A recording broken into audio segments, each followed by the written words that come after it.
Baik, ini sebenarnya pertanyaan yang sensitif. Yang pertama tadi tentang pembagian tauhid menjadi 3. Dalilnya apa? Saya mau tanya balik. Apakah ada dalil rukun sholat 13? Ada enggak? Tidak ada. Tapi dirinci oleh para ulama. Rukun sholat menjadi 13. Nah, ulama yang merinci. Dalilnya ada dalil berdiri, ada dalil ruku, ada dalil sujud, ada dalil al-fatihah, ada dalil duduk di antara 2 sujud, ada dalil iftiras. Lalu kemudian dipisah-pisah, disatukan. Oh, rukun sholat 13. Tapi pernahkah Nabi mengatakan rukun sholat 13? Tidak pernah.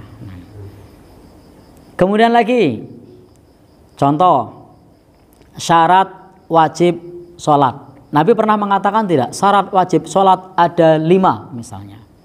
Tidak ada. Tapi dalilnya ada. Nah, lalu ulama kemudian dikumpulkan. Oh, ada 5. 1. Muslim. 2. Berakal. Dalil muslimnya ada. Dalil berakalnya ada. Nah, tidak perlu kita rinci karena ini tanya jawab. Nah, kalau dirinci pengajian meneh mengko. Nah, yang ketiga, apa misalnya? Sudah masuk waktu sholat. Nah, kemudian apa lagi? Ya. Baik, 1 muslim, 2 berakal, 3 balik, 4 suci dari haid dan nifas, 5 sudah masuk waktunya. Nah, ini siapa yang misah-misah ini? Yang dikumpulkan jadi 1? Ulama. Nabi sudah menjelaskan. Nah, sama juga dengan tauhid uluhiyah, tauhid rububiyah, tauhid asma wa sifat. Itu jenengan tidak usah jauh-jauh cari dalil. Di surat An-Nas saja ada. Qul a'udzu birabbin nas rububiyah. Malikin nas asma wa sifat.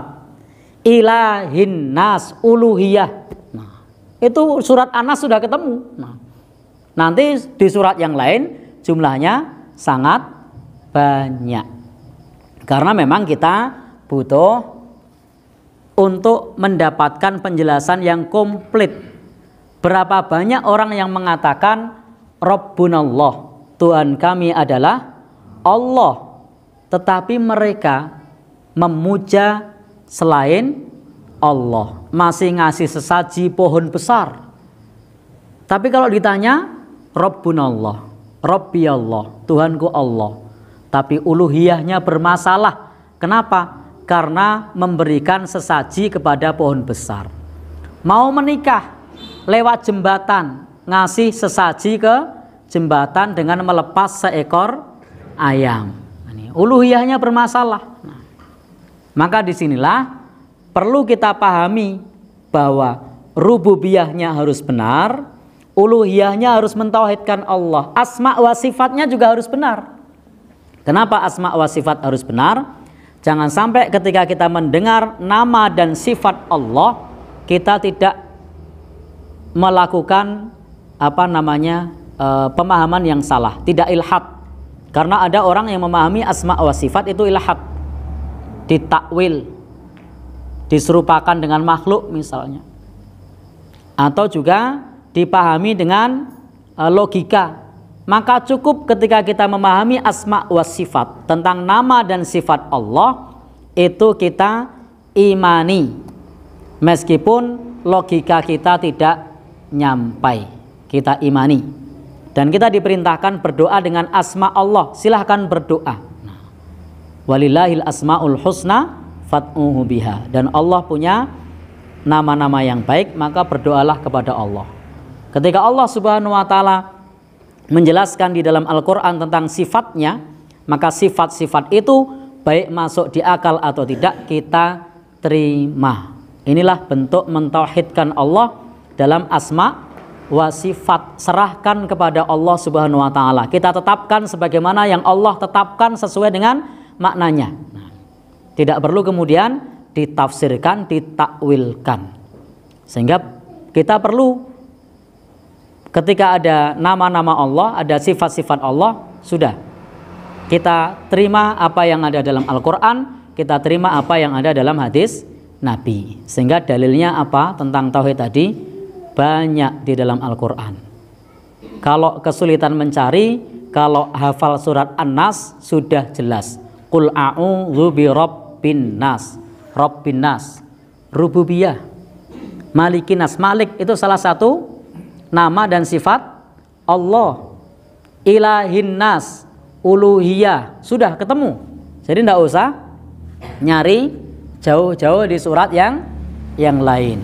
Itu sudah jelas. Adapun para ulama kemudian menamainya rububiyah, uluhiyah, asma wa sifat, itu istiqra, dianalisa, dirinci agar kita mudah memahami. Contoh lagi misalnya di dalam agama kita ada namanya sholat tahiyatul masjid.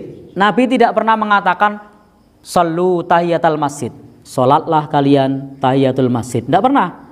Tetapi Nabi mengatakan idza dakhala ahadukumul masjida fala yajlis hatta yusalliya rakaatain. Kalau kamu masuk masjid, jangan duduk sampai sholat 2 rakaat. Nah, kalau kita harus mengatakan ke orang, sholatlah sebelum duduk, sholat 2 rakaat. Nah, maka ini susah dimengerti oleh orang awam. Lalu kemudian para ulama ngasih nama tahiyatul masjid. Tetapi intinya sholat sebelum duduk. Intinya sholat sebelum duduk. Ya, apapun sholatnya, intinya sholat sebelum duduk. Baik, jadi itu namanya istiqra. Dalilnya sudah jelas ya. Wallahu a'lam bishawab.